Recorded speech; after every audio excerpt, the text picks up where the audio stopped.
Sementara itu, pemirsa, korban dugaan kasus pemerasan yang dilakukan wartawan abal-abal di Kabupaten Pati satu persatu bermunculan.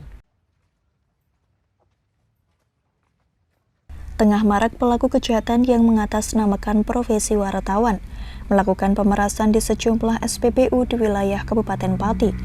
Usai pihak SPBU Telogowungu menempuh jalur hukum atas dugaan pemerasan, 2 SPBU lainnya kini juga ikut melaporkan 2 oknum yang diduga melakukan pemerasan tersebut. 2 SPBU itu adalah SPBU Sukolilo dan SPBU Jakenan. Didampingi kuasa hukum Nimaro Dikulo, kedua manajemen SPBU tersebut melaporkan 2 pria berinisial A dan C ke Satreskrim Polresta Pati atas dugaan tindak pidana pemerasan. Total kerugian yang diakibatkan kasus ini mencapai puluhan juta rupiah. Kuasa hukum korban, Nimero Dikulo, menerangkan modus yang digunakan bermacam-macam. Salah satunya dengan menakuti dengan nada ancaman akan memberitakan hal negatif mengenai SPBU jika tidak diberikan sejumlah uang. Lebih lanjut, Kulo menilai apa yang dilakukan oleh A dan C bukanlah kerja jurnalistik dan murni tindak pemerasan.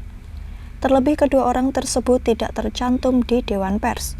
Ia menegaskan, kedua wartawan gadungan ini terancam terjerat pasal 368 KUHP dengan ancaman 9 tahun penjara atau pasal 369 KUHP dengan ancaman hukum 4 tahun.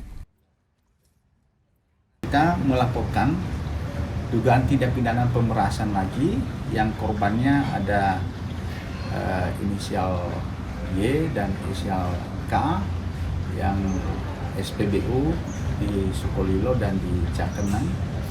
Yang keduanya juga mengalami hal yang sama dengan jumlah kerugian puluhan juta.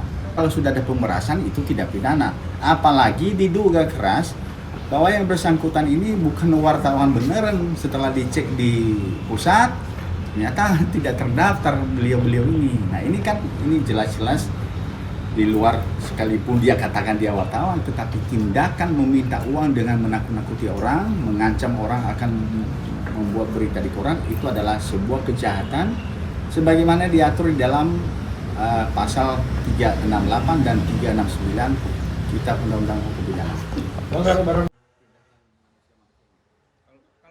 Sementara pengawas SPBU Sukolilo, Kisna Frimawan, mengatakan 2 oknum tersebut datang ke SPBU pada tanggal 11 November 2022 lalu, dan saat itu mereka mengancam memberitakan soal surat rekomendasi pembelian solar subsidi untuk alat mesin pertanian. Minta nomor saya ke Mas Yoyo, dan kemudian dikasih ke Mas Yoyo, lalu janjian di SPBU Ngantru, ya terjanjilah pertinjangan dan kita meminta sejumlah uang. Modusnya sama, bilangnya tidak sesuai takaran.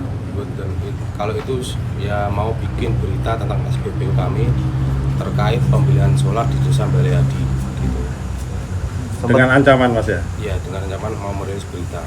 Mintanya berapa sih? Yang pertama 1 juta itu di lokasi di SPBU Ngantru, dan yang kedua di rumah saya. Berapa, Mas? 10 juta. Itu 2 kali. Sudah dikasih ya, Mas, ya? Sudah. Itu kapan kejadian? Tanggal 28 November dan yang pertama tanggal 11 November. Tim Liputan, Simpang 5 TV, melaporkan.